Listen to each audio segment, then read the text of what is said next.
naomba niseme la mwisho. Katika haya yote tunayoyafanya, ninaomba usisahau hichi kitu.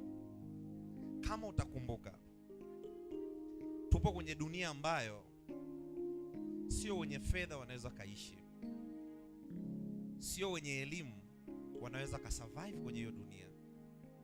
Nataka nikwambie kuna watu wana degree wengi wako mtaani. Sio watu wenye mtaji ndio ambao wana survive kwenye biashara. Kuna watu wengi wana mitaji ya biashara, lakini still kila siku wanaanguka kwenye biashara zao.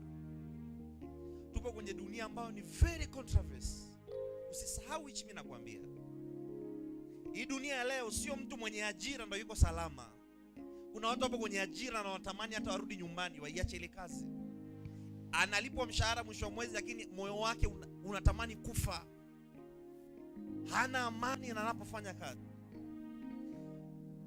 We are not safe. Watoto wetu hawa hawako salama. Tupo kwenye dunia ambayo sasa hivi mabinti wa miaka 14, 16 wanaweza kulala na baba yake wa miaka 50. Na asione aibu kumwambia toa nguo. Na asione haya. This is the world ambayo tupo nayo leo. Sio rahisi.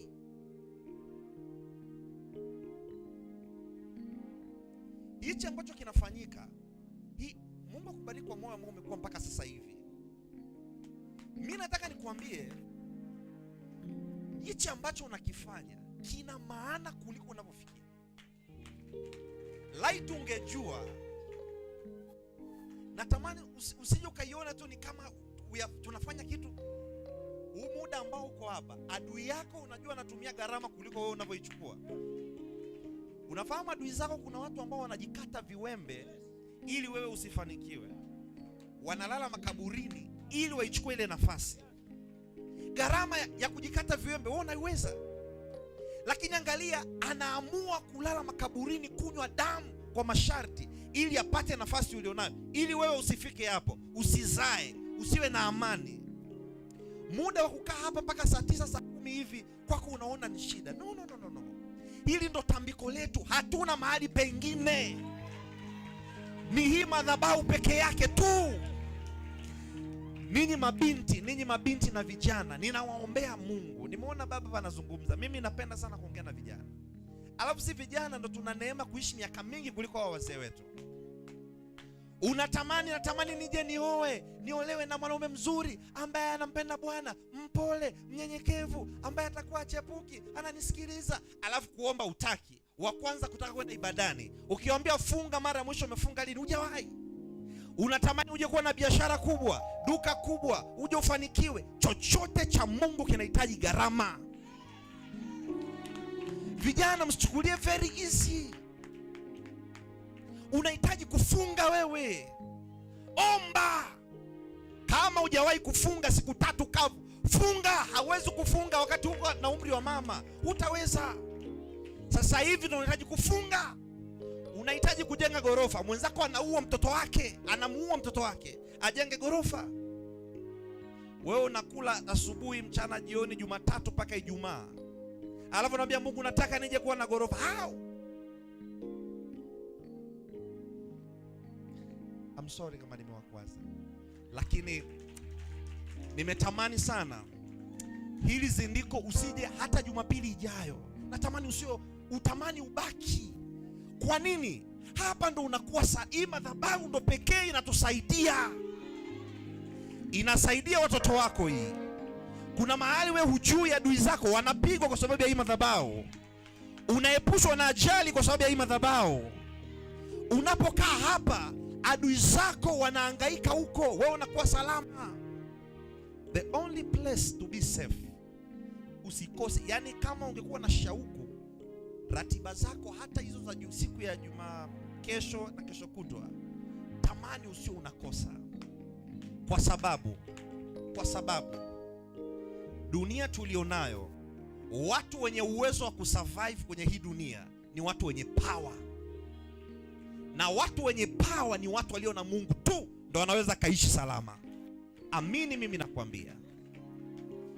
Utaanzisha biashara hapa, mwenzako analoga na kutumia damu za watu ili afanikiwe. wewe unatumia kitu gani? Utaanzisha duka la nguo, mwenzako anatumia uchawi ili aite wateja, wewe unatumia nini? Kwa shetani utaki, kwa waganga uende, lakini kanisani mvivu. Funga uombi. How comes mwenzako yeye kanisani haji, ila kwa waganga kajizindika kweli? Nyuma ya duka lake kuna mtoto wake aliyempenda yuko pale. How comes wateja wasije? Utawezaje kukompiti na huyu mtu? Haiwezekani. We need God. Na the place ambayo tunamhitaji Mungu, decide mwaka huu, fanya maamuzi ya kumtafuta Mungu. Kama hujawahi kuomba, omba. Kama hujawahi kufunga, funga. Mimi ninafunga. Na sio kwa sababu ninapenda kufunga. Kufunga sio kuzuri. Lakini na decide kufunga kwa sababu napoyaona yale mbele kule, napoiona kule napoenda, na mhitaji Mungu zaidi. Nikiangalia wafanyakazi wenzangu pale ofisini, naona wanatumia nguvu nyingi za giza. Sasa mimi na survive vipi? Na kula asubuhi, mchana, jioni, na nikitoka pale naenda kulala, nikitoka pale kanisani najisikia leo niko busy na wagonjwa. Bwana leo siingii kanisani, hapana mchungaji, nitakuja kesho kutwa. Lakini wenzangu wanaomba ruhusa, wanaenda vijijini. Mtu anakuambia Ijumaa hii nasafiri. Anaenda kijijini, anarudi Jumapili.